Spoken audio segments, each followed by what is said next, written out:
조선 어느 마을에는 팔방미인으로 소문이 난 여진아 씨가 살았답니다.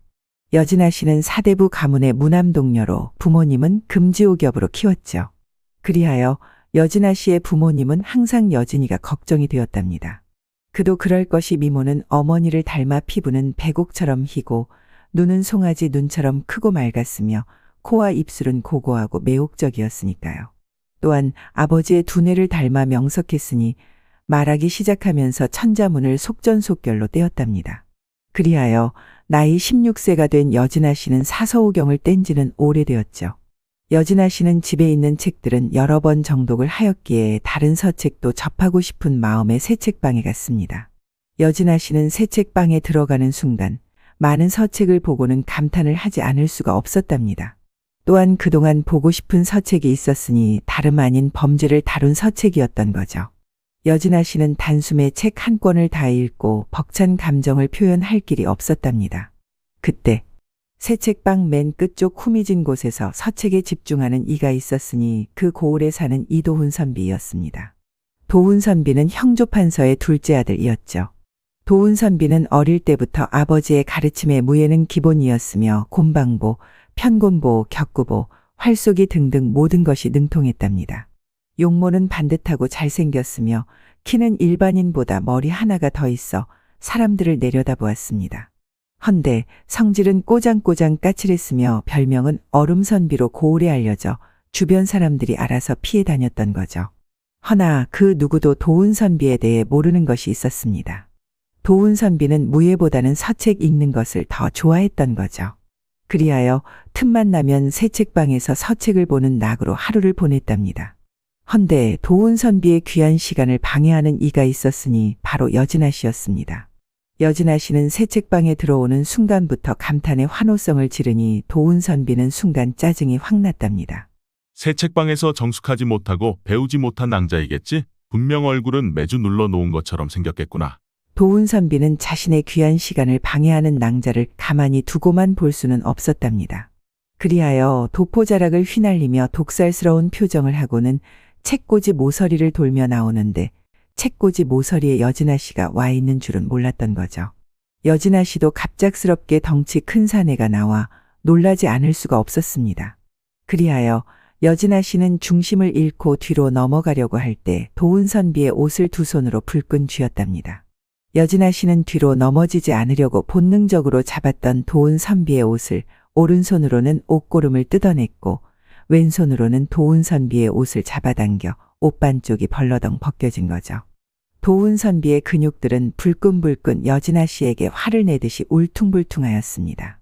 여진아 씨는 자신이 한 짓을 짧은 시간에 다 보았기에 순진한 송아지 눈은 금방이라도 울듯이 촉촉하였으며 백옥 같은 피부는 복숭아처럼 볼이 발그스레졌답니다. 도훈 선비는 넘어지지 않으려고 자신한테 매달려 있는 여진아 씨의 가느다란 허리를 잡아 잘 세워주고는 유유히 새 책방 어딘가로 사라지고 말았죠. 여진아 씨는 도훈 선비의 뒷모습을 보고 말하였습니다. 선비님, 죄송합니다. 제가 어떻게 보상을 해드려야 할런지요? 여진아 씨는 자신이 이렇게 말을 하는데도 뒤돌아보지 않는 도훈 선비가 마음에 들지는 않았습니다. 한편 도훈 선비는 새 책방 깊숙한 곳에 비밀의 문으로 들어가 문을 닫고 깊은 숨을 내쉬었죠. 도훈 선비는 여진아 씨의 놀란 얼굴을 보는 순간 고고하고 매혹적인 얼굴에 반해버렸답니다. 지금까지 도훈 선비의 눈에 들어온 여인은 처음이었으며 서책을 좋아하는 여인도 처음이었던 거죠. 허나 도훈 선비는 대수롭지 않다고 생각을 하였습니다. 이름도 모르고 어느 집 여식인지도 모르는 여인을 자신이 계속 좋아할 리 없다고 생각했으며 자고 일어나면 잊혀질 여인이라 생각했답니다. 헌데 그것은 도훈 선비의 큰 착각이었던 거죠. 아침이 되기도 전에 여진아 씨가 자꾸 생각이 나 뜬 눈으로 밤을 지새웠으니까요. 새벽을 알리는 닭 울음소리가 들리고 도훈 선비는 눈앞에 아른거리는 여진아 씨를 손으로 날려버려도 사라지지 않으니 그냥 하루는 여진아 씨와 같이 보내기로 했답니다. 헌데 오늘은 벗들과 활쏘기로 지는 사람이 술래기하는 날이었습니다. 도훈 선비는 잠도 못 잔 퀭한 눈을 하고는 있지만 지금까지 어떤 누구한테도 진 적이 없었기에 걱정은 하지 않았답니다. 그렇게 활쏘기 내기는 시작이 되었고 한 번씩 돌아가며 활을 쏘는데 도훈 선비 차례였습니다. 도훈선비는 자신 있게 활을 당겼고 관역의 중앙을 맞춰 쏘려는 찰나 여진아 씨의 얼굴이 관역 중앙에 떡하니 버티고 있는 것이 아니겠어요. 도훈선비는 차마 여진아 씨 얼굴에 활을 쏠 수가 없었답니다. 결국 도훈선비는 활을 쏴보지도 못하고 꼴찌를 하게 되었던 거죠. 그리하여 정자에 앉아 벗들과 주거니 받거니 술을 마셨답니다. 그 소문 들었는가? 이웃 마을의 처녀들이 길을 걷다가 쓰러져 죽는다더군. 헌데 사망 원인을 찾지 못했다네. 그런 해괴한 일이 다 있는가? 지금 고을에서 도는 소문은 왕이 무능하여 하늘에서 저주를 내렸다고 왕을 원망하고 있다네. 도훈선비는 자신의 머리에는 온통 새 책방에서 만난 여진아 씨만 생각이 났던 거죠. 한편 여진아 씨는 아버지와 담소를 나누고 있었습니다. 여진아 씨의 아버지는 왕의 측근인 직제학 김승주 대감이었답니다. 아버지 요즘 여인들이 괴이하게 죽는다고 들었습니다. 그렇단다. 그리하여 살인사건에 대해 알아보고 있는 중이다. 아버지, 혹시 검시하실 때 저도 참관하면 아니 될까요? 제가 좀 짚히는 것이 있어 확인하고 싶습니다. 김 대감은 여진아 씨의 총명함을 알고 있기에 생각을 했답니다. 검시관들이 아직 원인을 찾지 못하고 있기도 하고 왕과 모든 조정 대신들은 답답해하고 있으니 여진의 총명함을 믿어보는 것도 좋을 것 같군.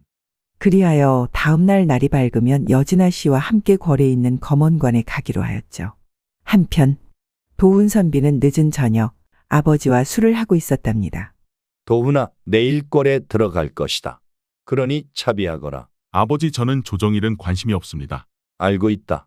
내가 오죽 답답하면 너한테 부탁을 하겠느냐? 내일 검언관에 가서 요즘 죽어가는 처녀들의 사망 원인을 같이 알아보자꾸나. 도훈선비는 낮에 벗이 얘기한 일이 생각이 났습니다. 다음 날 검언관에 도훈선비가 들어갔습니다. 헌데 한복을 곱게 입은 여인이 흰 앞치마를 두르고 얼굴에 앞가리개를 하고는 시체를 유심히 보고 있는 것이 아니겠어요. 헌데 여인의 행동은 거침이 없었죠. 시체의 입을 벌리고 안을 쳐다보았으며 눈과 코, 귀 그리고 온몸을 구석구석 보았답니다. 헌데 목젖이 붉은 것 빼고는 이상한 점을 발견하지 못했습니다. 그리하여 죽기 전 3명의 처녀들에게 어떤 증상이 있었는지 알아봐야 할 것 같았죠. 아버지, 의심 가는 것은 있으나 좀 더 알아봐야 할 것 같습니다. 처녀들의 가족을 만나 알아보고 오겠습니다. 헌데 몸종도 없이 혼자 움직이려 하느냐? 괜찮습니다. 제 아들 도훈이도 같이 알아보고 싶다고 했지요. 무예가 능통하니 데리고 다니면 따님을 안전하게 지켜줄 것입니다. 도훈선비는 아버지의 말씀에 깜짝 놀라며 쳐다보았지만 벌써 분위기는 여진아 씨의 호위무사가 되어버렸던 거죠. 그렇다면 저는 안심이 되지요. 그렇게 두 아버지는 무엇이 좋은지 웃으며 말씀하셨습니다. 도훈선비는 알지도 못하는 여인과 단 둘이 움직인다는 것이 어색하고 마음에 들지 않았답니다. 여진아 씨는 앞치마와 얼굴 앞가리개를 풀고는 통성명을 해야 할 것 같아 도훈선비를 보았죠. 도훈선비님, 저는 김여진이라 하옵니다. 도훈선비는 여진아 씨를 보고자 얼굴을 무심히 돌렸는데 심장이 멎는 줄 알았죠. 새 책방에서 자신의 심장을 뒤 흔들어 놓은 여인이었으니까요. 이선비님, 저와 움직이는 것이 불편하시면 함께하지 않으셔도 됩니다. 도훈선비는 당황하며 급하게 말을 하였답니다. 아닙니다. 아버지의 명이기도 하고 제가 또 무예 하나는 잘합니다. 낭자를 잘 지켜줄 수 있다는 얘기이지요. 그리하여 두 사람은 3명의 처녀집을 방문하여 알아보니 공통 증상이 있었습니다. 3일 정도 독감 증상이 있었으며 구토와 설사 그리고 탈수 증상도 있었다는 거죠. 여진 낭자는 무엇이라 생각하고 있는 겁니까? 독입니다. 이 독은 청산가리보다 1000배나 독성이 강해 액체나 가루 형태로 복용하거나 흡입하면 몇 시간 내에 독감 증상을 보이다가 3일 이내에 폐와 간, 신장이 망가지면서 목숨을 잃게 됩니다. 1000배면 적은 양으로도 위험한 것이 아닙니까? 네, 맞습니다. 그리하여 좀 더 알아봐야 할 것이 생겼습니다. 무엇이요? 저도 함께하겠습니다. 정말이십니까? 제가 여진 낭자의 호위무사가 아닙니까? 끝까지 함께하겠습니다. 그럼 내일 아침 일찍 저작거리 초입에서 만나지요. 아닙니다. 여진 낭자 댁으로 가겠습니다. 그렇게 말을 하고는 도훈선비는 뒤돌아 걸어갔으며 그 모습이 마치 신나 들뜬 어린아이처럼 보여 여진아 씨는 피식 웃었죠. 한편 어두운 광산에서는 횃불을 켜놓고 많은 광부들이 땀을 흘리며 금을 캐고 있었습니다. 그들을 바라보고 있는 사람이 있었으니 좌상과 책임자로 일하는 용두라는 사람이었답니다. 용두야, 오늘 금을 많이 캤구나. 주인님이 좋아하시겠다. 더 많이 캐어 대감님의 은혜에 보답하겠습니다. 좌상은 흡족한 얼굴을 하고는 광산에서 나와 말을 타고 달렸습니다. 그리고는 아주 큰 기와집 문 앞에서 내렸죠. 좌상은 대문으로 들어가 별저로 갔습니다. 별저에 들어가니 왕의 형제인 안양군이 왕좌처럼 생긴 의장에 앉아 있었답니다. 그 모습은 마치 왕처럼 보였던 거죠. 안양군님 금이 생각보다 많이 모아지고 있습니다. 그 일을 더 앞당길 수 있을 것 같습니다. 백성들 민심은 어떠한가? 백성들이 불안에 떨고 서서히 왕을 원망하기 시작을 했지요. 안양군은 후궁의 아들로 태어나 대군이 될 수 없음을 알면서도 권력에 욕심이 많은 터라 왕의 자리가 탐이 났던 거죠. 그리하여 좌상과 함께 왕의 자리를 노리며 준비를 하고 있었답니다. 한편 도운선비와 여진아 씨는 동이 틀 무렵 함께 마을 중심에 자리 잡고 있는 동산으로 올라갔습니다. 이곳으로 올라가면 온 마을을 다 내려다 볼 수 있는 큰 정자나무가 나오지요. 분명 제가 확인하고 싶은 것이 눈에 보일 것입니다. 도운선비는 여진아 씨의 작은 머리에 어떤 생각하는지 종잡을 수가 없었답니다. 선비님? 그런데 이상하지 않습니까? 처녀만 골라 죽이고 있습니다. 왜일까요? 지금 백성들 사이에서는 누군가 왕의 무능함에 하늘이 노하여 처녀들을 하늘의 제물로 바쳐 빌고 있다고 소문이 돌고 있답니다. 그렇다면 영모의 가능성도 배제할 수는 없는 듯합니다. 영모요. 도운선비는 생각지도 못한 말이 나와 놀란 얼굴을 하고는 여진아 씨를 쳐다보았습니다. 지금은 가능성 있는 것을 다 열어두고 생각해보는 겁니다. 여진아 씨는 도운선비가 덩치는 컸지만 귀여운 구석이 있는 듯하여 재미있었죠. 그렇게 대화를 하며 정상에 올라오니 아주 크고 멋있는 정자나무가 있었답니다. 두 사람은 정자나무 아래에서 마을을 보니 정자나무를 중심에 놓고 온 마을이 원을 그리며 마을이 형성이 되어 있다라는 것을 알 수 있었습니다. 우선 여진아 씨는 가져온 마을 지도에 죽은 3명 처녀들의 집을 연결을 해보니 삼각형이 그려졌답니다. 만약 여진아 씨가 생각하는 그것이라면 다음 표적인 처녀는 북서방향 쪽이라는 생각이 들었답니다. 여진아 씨는 삼각형을 그린 위에 뒤집힌 삼각형을 그렸죠. 그 모습을 지켜보던 도운선비는 여진아 씨와 눈이 마주쳤던 거죠. 도연선비님 별사매에 대하여 알고 있는 것이 있습니까? 별사매는 좌상이 주체로 하는 모임이지 않습니까? 매해 가난한 사람들을 위해 쌀을 나눠주니 백성들 사이에서는 친송되고 있지요. 그겁니다. 왜 미처 그것을 생각을 못했을까요? 민심을 흔들수록 별사매를 따르는 백성들이 많아지겠죠. 좌상 뒤에 분명 거대한 사람이 있습니다. 그 사람을 알아내야 합니다. 영모의 가능성이 더 커졌습니다. 여진낭자, 당신이 얼마나 위험한 생각을 하고 있는지 알기나 하십니까? 도운선비는 순간 두려움에 사로잡혔답니다. 그도 그럴 것이 처음 한눈에 반한 여인이 위험한 길을 자처해서 가려 하는데 두렵지 않은 사내가 어디 있겠습니까? 그리하여 여진아 씨의 두 팔을 잡고 말을 하였습니다. 여진낭자는 여기까지만 관여하시지요. 나머지는 제가 알아서 해결을 하겠습니다. 아니 됩니다. 여기까지 알게 된 이상 그놈들을 가만히 놔둘 수가 없지요. 도운선비는 떨리는 소리로 말을 하였답니다. 제가 왕을 지키겠습니다. 그러니 제발 위험 곳으로 찾아가지 마시라는 말입니다. 여진아 씨는 도운선비의 떨리는 목소리에 심장이 이상하게 반응하고 있었습니다. 여진아 씨는 가만히 도운선비의 눈을 올려다보았죠. 제가 누구인지 기억이 나지 않습니까? 새 책방에 저와 부딪히고 넘어질 뻔하였지요. 여진아 씨는 그제야 도운선비가 왜 이리 낯설지 않았음을 알게 되었답니다. 여진낭자의 얼굴을 본 이후로 여진낭자만 생각이 났소. 여진아 씨는 도운선비의 갑작스러운 고백을 듣고 나니 얼굴에 열이 오르고 심장이 빠르게 뛰는 것이 아니겠어요. 그렇게 두 사람은 몽글몽글 피어나는 사랑의 감정과 말랑말랑 심장의 떨림을 서로 느끼며 다음 표적의 집으로 갔답니다. 두 사람은 먼저 그 집에 처녀가 살고 있는지 이모저모를 마을 사람들한테 알아보고 있었죠. 헌데 뜻밖의 소리가 들렸습니다. 영실이 그것이 요즘 사내를 만나는데 어제 밤에 방앗간에서 그 짓하는 것을 봤다지.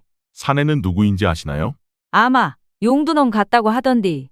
매일 빈둥빈둥 놀던 놈이었는데 저짝 산에 광산 책임자로 일을 하면서 신세가 훤해졌구먼. 그리하여 두 사람은 영실이 집 근처에서 영실이가 나오길 기다렸습니다. 얼마나 시간이 지났을까? 영실이가 빨랫감을 들고 싱글벙글 나오는 것이 아니겠어요. 그리고 영실이 집 뒷마당으로 한 사내가 급하게 빠져나가고 있는 것이 보였답니다. 두 사람은 영실이 뒤를 쫓아갔습니다. 영실이는 어깨를 들썩이며 기침을 했죠. 여진아 씨는 마음이 급하여 영실이를 붙잡고 물어보았답니다. 기침을 하는 것 같은데 언제부터 기침을 했는가? 아침에도 기침이 없었는데 이상하게 목이 칼칼하면서 기침이 나옵니다. 좀 전에 마시거나 먹은 것이 있었는가? 인절미를 먹었지요. 그런데 무슨 일이십니까? 좀 더 증상이 심해질 것이고 구토와 설사가 생길 것이다. 그러기 전에 먹은 것을 토해내어야 한다.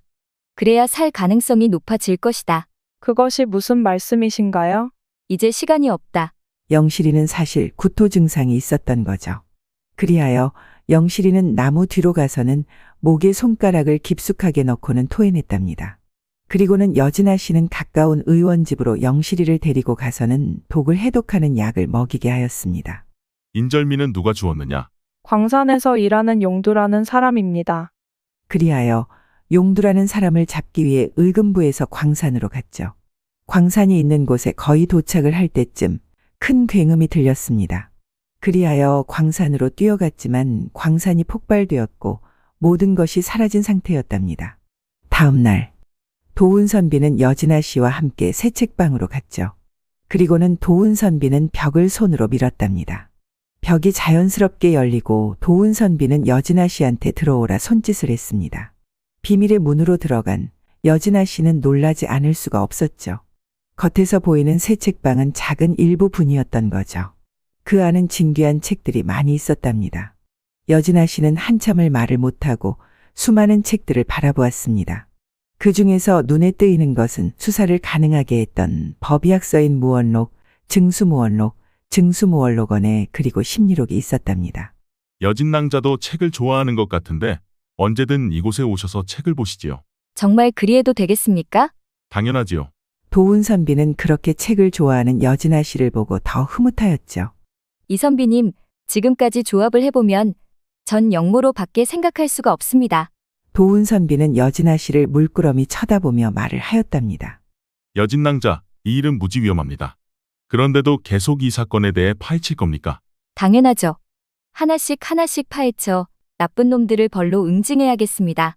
도훈선비는 지금까지 지켜봤던 여진아 씨라면 혼자라도 충분히 위험한 곳을 찾아다닐 거라 생각했던 거죠. 그리하여 무언가를 결심한 듯 도훈선비의 뒤에 여닫이 문을 열었답니다. 그런데 이것이 웬일이랍니까? 그곳에는 안양꾼을 시작으로 좌상, 호판, 관찰사, 동지사 등 조정관리들이 거미줄처럼 그려진 조직도가 있었습니다. 오늘 정자나무에서 그렸던 별삼의 조직도 이었던 거죠. 아니, 선비님 이것은 별삼의 조직도가 아닙니까? 선비님은 어떤 분이십니까? 저는 전하의 어명을 받고 움직이고 있습니다. 전 안양꾼이 영모를 꾸미고 있다는 사실을 알고 별사매를 무너뜨리기 위해 파헤치고 있었답니다. 헌데 제가 이 일을 행할 때 여진낭자가 제 약점이 될까봐 두렵습니다. 이선비님이 무슨 말씀을 하시는지 모르겠습니다. 도훈선비는 자신을 순진한 표정으로 바라보는 여진아 씨가 너무 반짝반짝 빛나 자신도 모르게 여진아 씨의 얼굴을 가볍게 잡고 입맞춤을 했답니다. 여진아 씨는 처음 느껴보는 달콤함이어서 놀라 도훈선비의 가슴을 밀치려 했지만 너무 단단하여 움직이지도 않았죠. 그리하여 여진아 씨도 달콤한 입맞춤에 스르륵 녹아 들어갔습니다. 도훈선비도 자신의 마음을 끝까지 숨기지 못한 후회와 여진아 씨의 달콤한 맛에 스며들고 있었답니다. 그렇게 여진아 씨의 마음까지 확인한 도훈선비는 여진아 씨에 대한 애정 표현은 거침이 없었으며 애정 표현에 익숙하지 않던 여진아 씨는 좋으면서도 난처하여 슬금슬금 피해 다녔죠. 허나 여진아 씨는 몰랐던 거죠. 슬금슬금 피하는 자신이 도훈선비를 더 안달나게 만들고 있다는 사실을요. 한편 안양꾼은 화가 머리끝까지 나서는 좌상을 불렀습니다. 좌상, 광산은 어찌 폭발을 한 것이오? 용두의 꼬리가 잡혔습니다. 그 멍청한 놈이. 헌데 지금 우리의 뒤를 알아보고 다니는 애송이 둘이 있습니다. 누군가? 직제왕 여시 김여진과 호판의 아들 이도훈이라는 자입니다. 며칠 동안 지켜본 결과 둘은 서로 연모하는 것 같았습니다. 그리하여 직제왕 여식과 남은 3명 처녀들을 한날 같은 시간에 처리하려고 준비하고 있지요. 직제왕 여식은 지금 죽일 때는 아니다. 나한테 생각이 있다. 안양꾼의 눈에서는 살기가 흐르고 입꼬리는 웃고 있었지만 차가운 비소였던 거죠. 지켜보고 있던 좌상은 안양꾼의 얼굴을 보고 소름이 돋았답니다. 한편 도훈선비는 마지막 계획에 대해 수하들과 꼼꼼하게 확인하고 또 확인하였습니다. 수하들은 오늘따라 더 민감하게 반응하는 도훈선비를 바라보고 있었답니다. 대장, 오늘 무슨 일이 있으십니까? 이렇게 초조해하는 모습 처음입니다. 그렇게 보이는가? 도훈선비는 여진아 씨를 생각하며 피식 웃었죠. 도훈선비는 마지막까지 계획을 확인한 후 급하게 새 책방으로 향했습니다. 자신의 공간 안에 여진아 씨가 있다고 생각하니 몸과 마음은 슬금슬금 일렁이고 있었답니다. 그렇게 늦은 저녁이 되어 비밀의 문을 열고 들어갔죠. 헌데 탁상 위에 촛불은 켜져 있었는데 어디에도 여진아 씨가 보이지 않아 실망감이 밀려왔습니다. 늦어도 기다리고 있겠다더니 낭자가 나를 들었다 놨다 하는구나. 도훈선비는 여진아 씨를 생각하니 너무 보고 싶어 여진아 씨 댁으로 뛰어갔답니다. 헌데 여진아 씨가 아직 집에 들어오지 않았다는 청천벽력 같은 소리를 들었습니다. 도훈선비는 새 책방으로 다시 와서는 여진아 씨의 흔적을 찾아보았죠. 헌데 탁상 위에는 고운 분홍색 한지가 펼쳐져 있었고 어디에도 여진아 씨의 흔적이 보이지 않았답니다. 도훈선비는 촛불을 더 밝혀 구석구석을 보았는데 바닥 문틈 사이에 찢어진 분홍색 한지 조각이 보이는 것이 아니겠어요. 그리하여 도훈선비는 한지 조각을 소중히 줍고는 조족등을 밝혀 밖으로 나갔습니다. 길거리 주변을 살피니 또 하나의 한지 조각이 보였답니다. 그렇게 하나씩 한지 조각을 줍고 나니 당도한 곳은 좌상의 별저가 있는 곳이었죠. 그 집은 좌상 말고는 드나드는 사람이 없어 그동안 크게 신경을 쓰지 않았습니다. 허나 별저 안에 희미한 불빛이 보였고 문틈 사이로 안을 보니 왕의 침전처럼 꾸며져 있었답니다. 헌데 사람은 보이지 않았지만 사람의 소리가 희미하게 들렸던 거죠. 그때 병풍 뒤에서 두 사람이 나왔는데 좌상과 안양군이었습니다. 직제학 여식을 어찌 이곳에 데리고 온 건가요? 발각이 되면 위험해지십니다. 몇 년 동안 이곳에서 별짓을 다 했지만 누구 하나 의심하는 이가 없지 않았느냐? 마지막 나의 안정장치이니라. 만에 하나 내가 잡히면 저 계집은 죽는다. 이런 대화를 듣고 있던 도훈선비는 당장이라도 들어가 두 놈들을 죽이고 싶었지만 영모의 증거를 찾아야만 했답니다. 도훈선비는 폭발할 것 같은 화를 누르며 별저 주변을 살피기 시작을 하였습니다. 허나 별저 주변은 특이점이 없어 뒷마당으로 연결되어 있는 산속으로 들어갔답니다. 얼마 가지 않아 갑자기 깊은 낭떠러지가 있지 뭡니까? 아래를 내려다보니 희미한 불빛이 크게 보여 산 밑으로 내려가 보니 사람이 다닐 수 있는 통로가 별저로 연결되어 보였던 거죠. 그때 통로에서 나오는 두 사람의 대화하는 소리가 들렸습니다. 직제학 딸이라며? 무슨 생각으로 데리고 왔는지 나는 모르겠네. 조만간 큰 사단이 날 것 같은디. 우리는 시키는 일만 하면 되는 것이요. 빨리 가서 전달이나 하자고. 두 사람은 그렇게 대화를 하며 산을 타기 시작을 하였죠. 도우는 좀 떨어진 곳에서 천천히 따라갔습니다. 두 개의 산을 넘고 나니 산 밑에 수많은 천막들이 보이는 것이 아니겠어요. 그곳은 세 개의 산으로 둘러싸여 있어 짐작도 할 수 없는 장소였습니다. 도우는 좀 더 가까이 가보았답니다. 그곳에는 수많은 병사들이 모여 있었고 그동안 금으로 군사 자금을 조달하고 있었다는 것을 말해주고 있었습니다. 병사들이요. 모레 밤이면 그동안 우리가 팔았던 왕을 우리 손으로 다시 세우는 날이 될 것이다. 병사들은 소리 대신 팔을 올려 환호하는 듯 보였고 도훈선비는 마음이 급해졌습니다. 어서 이 사실을 알리고 모든 계획을 전면 수정을 해야 했으니까요. 도훈선비는 그곳을 빠져나와 바로 수하들을 집합시켜 도훈선비가 본 것을 얘기하고 다시 계획한 작전을 말해주니 수하들은 각자 자신들이 무엇을 해야 하는지 알고 있는 듯 하였습니다. 한편 여진의 집은 발칵 뒤집어졌답니다. 여진아 씨가 어디에 있는지도 모르고 있으니 말입니다. 도훈선비는 조용히 여진의 아버지와 대화를 하였습니다. 여진 낭자가 어디에 있는지 알고 있습니다. 헌데 자네 왜 이러고 있는 것인가? 어서 앞장서게. 지금은 아니 됩니다. 제가 무사히 여진 낭자를 구해오겠습니다. 그러니 대감님은 의금부와 마을 구석구석을 돌며 여진 낭자를 찾는 신용만 해주세요. 아주 떠들썩하게요. 그리하여 온 마을이 발칵 뒤집어져서 여진아 씨를 찾는데 정신이 없었답니다. 그 모습을 먼발치에서 지켜보고 있는 사람이 있었으니 안양군과 좌상이었죠. 두 사람은 엉뚱한 곳에서 여진아 씨를 찾는 사람들을 보니 바보들 같아 비웃고 있었습니다.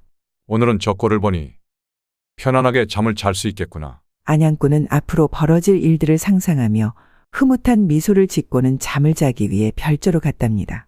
한편 도훈선비는 새 책방 비밀의 방에 와서는 의자에 털썩 주저앉았죠.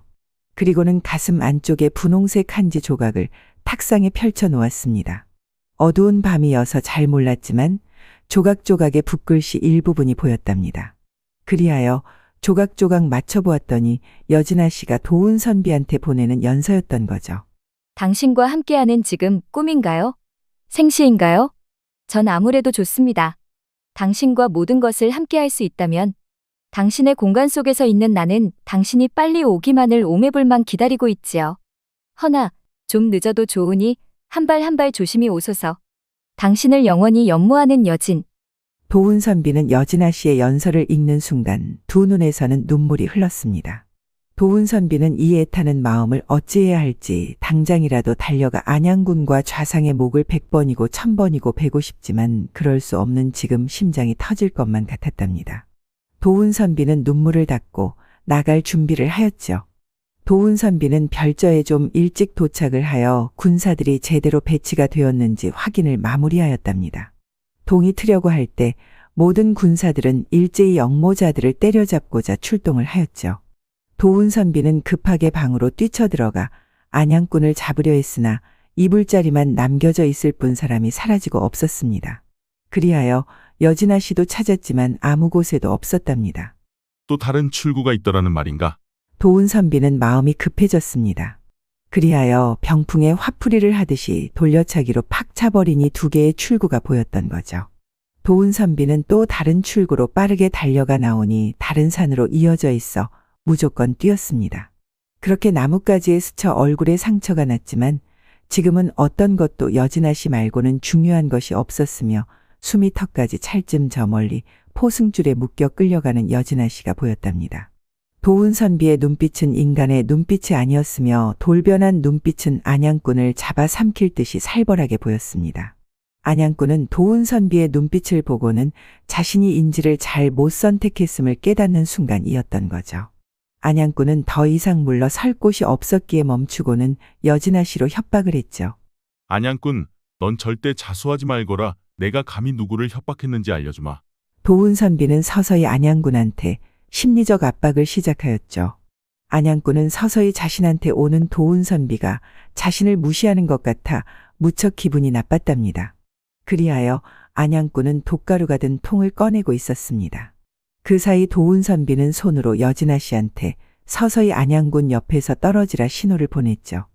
돛가루가 담긴 통을 열고 꺼내려 할 때 도훈선비는 이미 쏜살같이 뛰어가 여진아 씨를 자신의 품으로 당기고 돛가루가 담긴 통은 돌려차기로 계곡으로 떨어지게 하였답니다. 그때 돛가루가 떨어지며 안양군 얼굴에 날렸고 안양군은 자신의 코와 입에 들어간 돛가루를 정신없이 털어내려다 그만 계곡 아래로 떨어지고 말았답니다. 도훈선비는 떨어지는 안양군을 여진아 씨가 볼 수 없도록 자신의 품에 안았습니다. 도훈선비는 어떠한 말도 할 수가 없었죠. 도훈선비는 여진아 씨의 몸이 가냘프게 떨고 있었지만 해줄 수 있는 건 안아주는 것뿐이었답니다. 여진아 씨는 도훈선비의 마음을 아는지 도훈선비의 넓은 품에 더욱 파고들며 안겼습니다. 그런 여진아 씨의 몸짓은 도훈선비를 애간장 녹게 만드는 데 충분하였던 거죠. 도훈선비는 여진아 씨와 행복한 시간을 보내고 싶었는데 여진아 씨는 작은 사건부터 큰 사건까지 쫓아다니며 바쁜 시간을 보내고 있었습니다. 그리하여 도훈선비는 큰 결심을 하였죠. 지금까지는 나라를 위해 일을 하였다면 이제부터는 미래의 부인이 될 여진아 씨의 호위무사가 되어 몸과 마음을 다 바쳐 애심으로 여진아 씨를 모시기로 말입니다. 그리하여 도훈선비는 365일 바쁜 와중에도 짬짬이 틈틈이 여진아 씨를 올라타고 들었다 놨다 했으며 여진아 씨를 천국으로 자주 보내버렸다는 벚꽃 야담 이야기였습니다. 양주 지학이란 사자성어가 있습니다. 사람의 욕심은 끝이 없고 한꺼번에 많은 욕심을 채우려 함을 비유하여 이르는 말이죠. 적당한 욕심은 좋은 에너지가 되어 인생을 살아가는데 동기부여가 되죠. 반면 지나친 욕심은 탐욕이 되어 때로는 우리한테 비극을 안겨주기도 하죠. 적당이라는 말은 경험과 시행착오를 통해 얻어지는 것 같아 결코 쉽게 얻어지는 단어는 아니라 생각해 봅니다.